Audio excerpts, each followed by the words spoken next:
was one of timekeeping. The Allied forces were on double daylight saving time, and of course the Anzio and Nettuno here were just on regular Mother Nature time. And so Silvano was saying he confirmed this discrepancy when he talked to a baker, and there was certain services that were allowed to stay and be early or late in the city. People that were running the electrician and that sort of thing, and the bakers to bake the bread and the rolls for the next morning. And this fellow was loading up his oven when he heard the first explosions, and ran on outside, and there was a sentry on the street, and he had moved, and so he said, "Oh well, this is nothing," and then went back in, and the second set of explosions, he went out and the sentry was gone. And he had been in Sicily when the Americans had landed, and said, oh, I think this is the same thing. And so they were able to convert. He knew that was exactly at 11:30, and then the second time around 12 o'clock when the invasion came. So this confusion as to it coming at midnight as opposed to 2 in the morning was just one of timekeeping.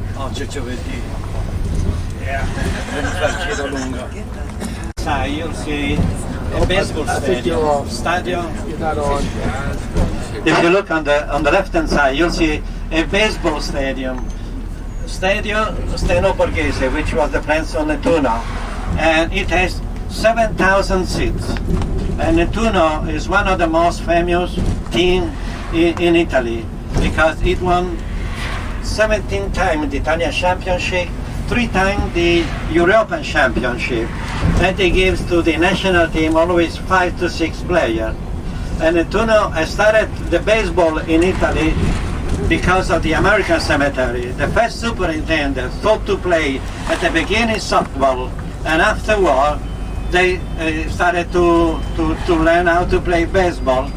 And when the Italian Championship began, they started to win the title for 5 years consecutively. Nettuno won the Italian Championship. The superintendent name was at the beginning Charles Bute, and the second one Horace McGarity.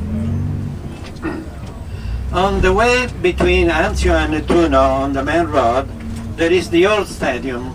This is the new one, which had been inaugurated in 1986.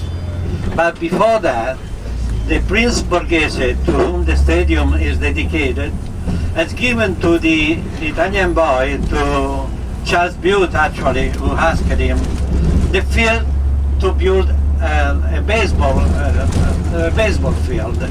And Charles Bute used the American mechanic things that were used in the cemetery to build the field.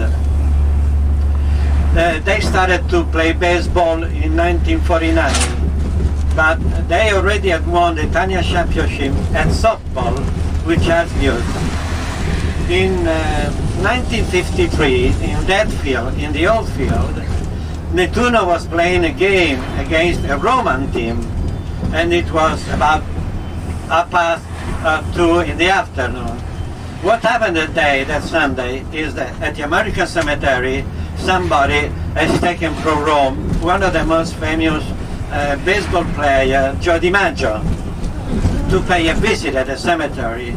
And knowing the famous player, he had already finished to play baseball, he had already divorced from Marilyn Monroe, and knowing that he was one of the most famous players of baseball, somebody at the cemetery told him and suggested those who were accompanying him to take him to see the Nettuno team play the game against Roma in the old field.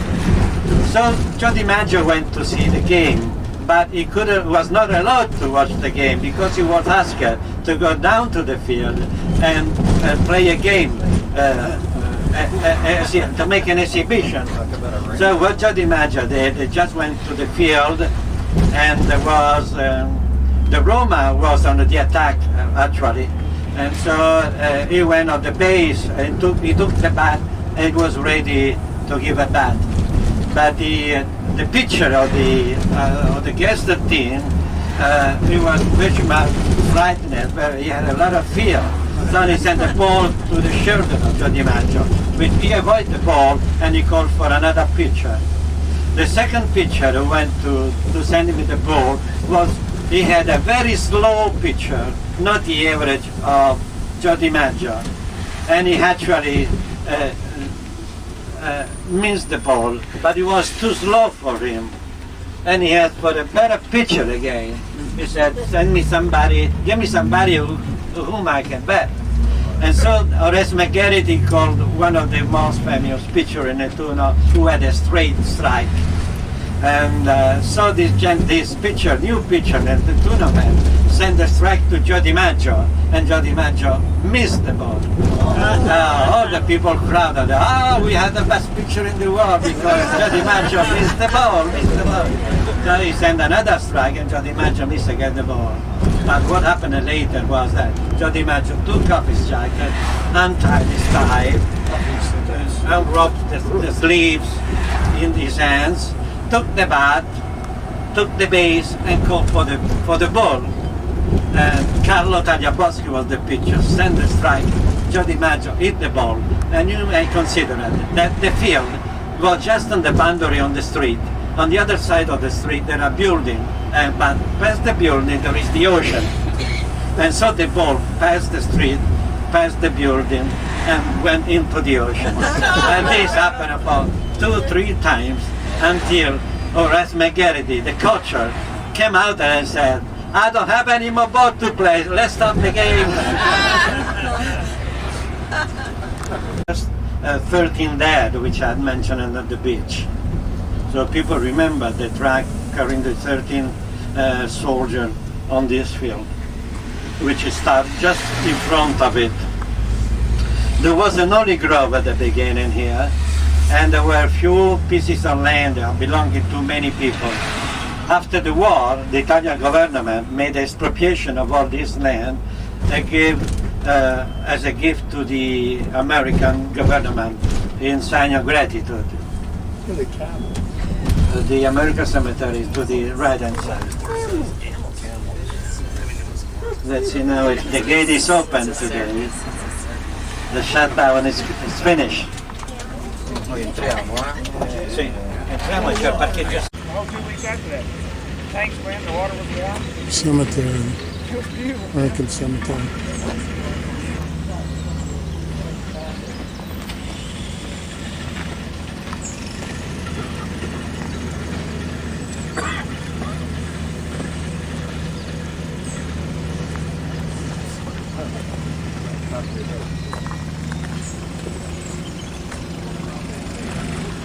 Sixty-one soldiers are buried here, but these are only the 35% of all the soldiers who have been killed during the campaign in Sicily, the landing in Salerno, the Battle of Cassino, and the landing here at Anzio Nettuno until the liberation of Rome.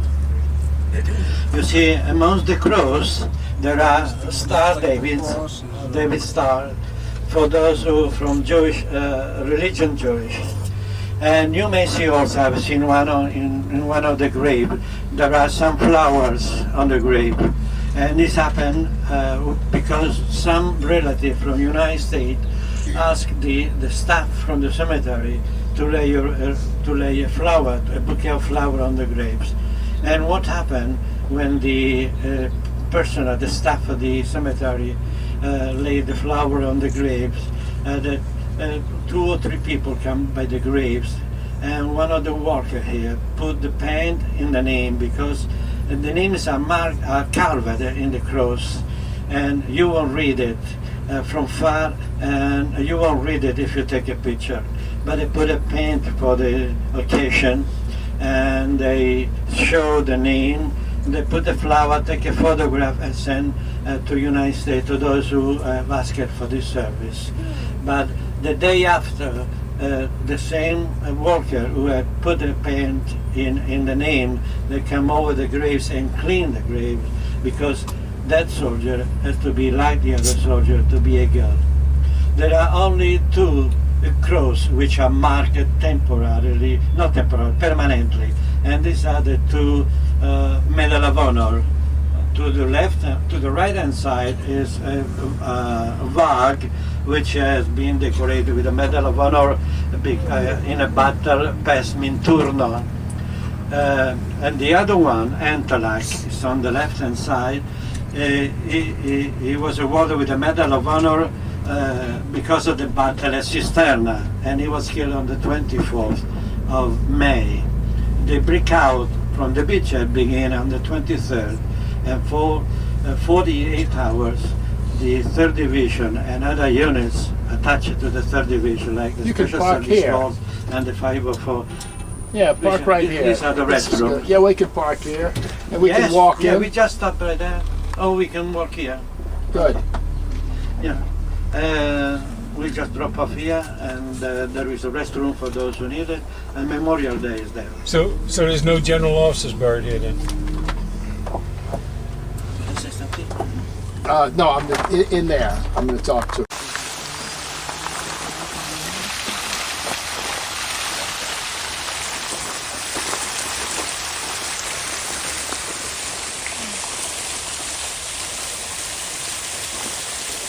If you get a picture from looking this way down the garden with the American stars and that fountain, it really is pretty. Show it.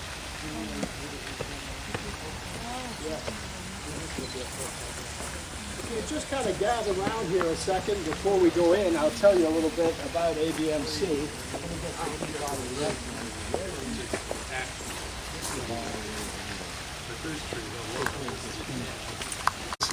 Trees, lots of trees, where if you go to Florence or you go to Normandy, there just aren't any trees. The acreage is twice the size of the Normandy cemetery, but it doesn't have, it has 2,000 less burials here.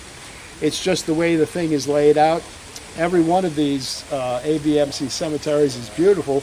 In fact, if you're ever doing European travel and you come across a sign that says American Cemetery, there's 33 or 34 of them, stop and take a look at them. Some of them are very small, especially from World War I, and some of them are very large. But if you take a look here, this garden with all the flowers and the fountain, and you see the 4 stars, that's a representative of the general who is in charge of ABMC. It's a 4-star rank position, and so that shows that's in honor of him who runs it. Now, American Battle Monuments Commission all started with President Theodore Roosevelt, and it was at the same time in 1916 that he's elevating or redesignating the Medal of Honor to be the highest rank, the highest decoration a man can get. Up until that time, the Purple Heart was really the highest rank, and that was awarded for wounds and also for valor. But President Roosevelt said, no, we need to do something with this Medal of Honor. And so they went and they re-looked at all the Medals of Honor that had been issued since the Civil War. Now, the easiest way to get a Medal of Honor back there was to charge up and grab the battle standards of the enemy company or regiment, and well, that was an automatic. So they reviewed the 5,000 plus Medals of Honor that had been issued and said, we're going to go through this again and weed out what we think are not worthy of the medal. They'll get some other award. And of that, they weeded out and came up with about 3,000.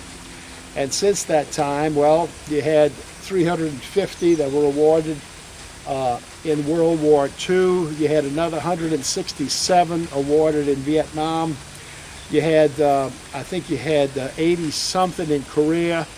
And since Vietnam, it's been a very scarce amount of Medals of Honor that have been awarded, and I've always been troubled by that because You can't tell me that in all this fighting with Iraq and Afghanistan and that sort of thing, there haven't been more acts of heroism. Well, there's been a few that have been awarded, but up until these recent awards in the last year and a half, the last 2 Medals of Honor, both of them posthumously, were in, remember, Black Hawk Down in Mogadishu.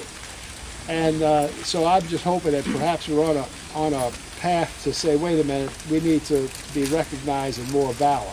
However, so ABMC came into being because of former President Theodore Roosevelt. At that time he was not. And these foreign cemeteries from both World War I, World War II, even Mexico, and we have them in the Philippines, all were developed under this bureaucracy of American Battle Monuments Commission, which is technically somewhere underneath the Department of the Interior. But there's rules that have to be followed. Even though they're loose, they're more suggestions than there are rules. There's about 7 or 8 of them. First of all, you have to have a superintendent's office where you can go and look up where a person is buried. Well, now, before the age of the internet, that was always a big book. And so past that book, if your next of kin was buried somewhere else, it was kind of hard to find. Now, you go on ABMC's website and you call up the name, and it's going to pinpoint the cemetery, whatever 34 of them, right where he is. If he's not,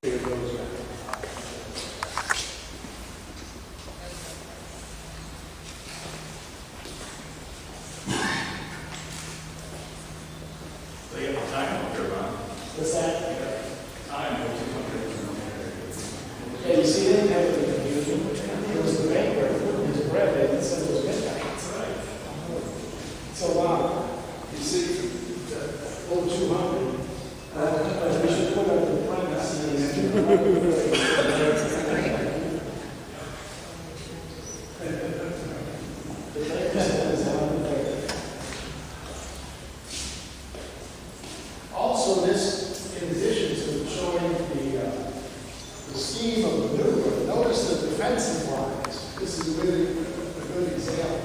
You see the Gustav line, and you see the Hitler line, but notice that's the technical and the proper name, but all the men who crossed that river from where it was Rapido to the Yarra, it was all Rapido to that. Yeah. Yeah, you can see it doesn't show San Angelo on there, but Yeah, it's right underneath your stuff. Yeah.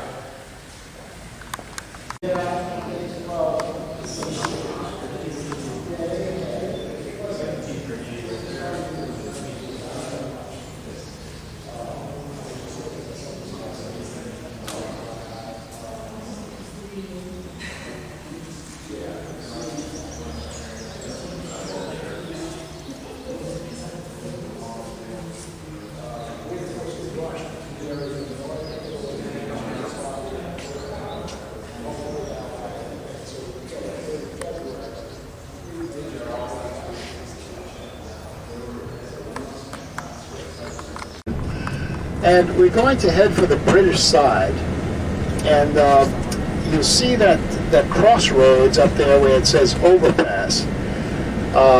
It's called the flyover, and it's where this enormous battle takes place. It's a tank battle, infantry battle, everything that you can imagine, and it's not successful. In fact, there's tanks right there at that crossroads that are destroyed, and we just simply can't break out. And that's going to be on that British side. So that's our next destination. If you look at your map, and you see that where it says overpass, and it's called the flyover. Okay, this is really the crux of the whole thing. You'll see this flyover to our left. This is where the end of the attack is. The Americans and the British are on this side, the Germans are on the other side. That flyover is the key feature of this whole battle, and it's just, for us it's just an overpass, but this is where that final attack comes to a grinding halt. And on the other side, just on the other side, there was a big tank that almost made it up here. Plenty times we can see the flyover from inside this railroad yard, which is going to be to the right up here, I think. But the Germans are on this side, and the Americans and the British are on the left side. And if you're looking on your map, you'll see that thing that says overpass. That's where we are. Factories over there. Yeah. Factories. All of this here is all the final part of that German counterattack.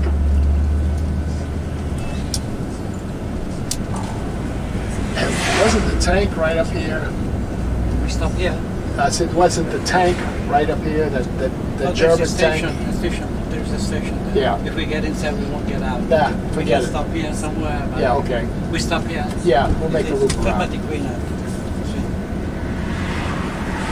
Just make a turn around. We are not far from the caves. Okay. The under the 57 went on the bridge. That shows the overpass. You'll notice that this attack comes into what was originally the British section, but it's the 45th Division comes up here as Americans and British holding off this armored infantry attack by the British that comes as far as here. This is as far as they get. And this flyover was a key point in their defense. Unfortunately, it's located in a railroad yard where we can't get out. But you can see how this fighting would have been all in this built-up area, the factories, and this is a kind of a desperation thing at the very end.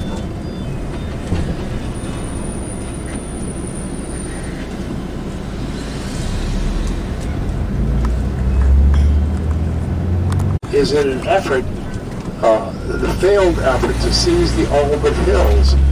None of this would have ever happened had we been able to seize the Albert Hills. The network of roads would have been pinched off, and this would have all been in Allied hands. And unfortunately, it wasn't. And it took months. You see by your map the various stages to try and finally break out of here. And the worst, of course, is going to be the attacks into Campoleone and into Cisterna, which are just complete disasters. Hey Ron, can you explain the flyover thing, what that means? Yeah, it's just a word that they use then for an overpass to fly over the tracks.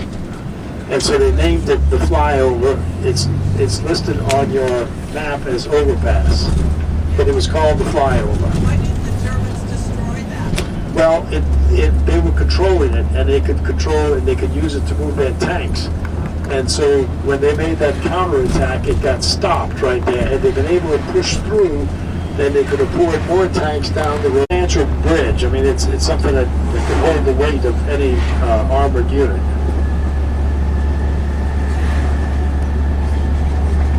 Map, and on the ground as we're rolling around is this very narrow coastal strip from the water's edge to the Alban Hills. And you remember there was kind of the same strip that they had, first of all, in the beachhead at Salerno, and then that approach to the Volturno, very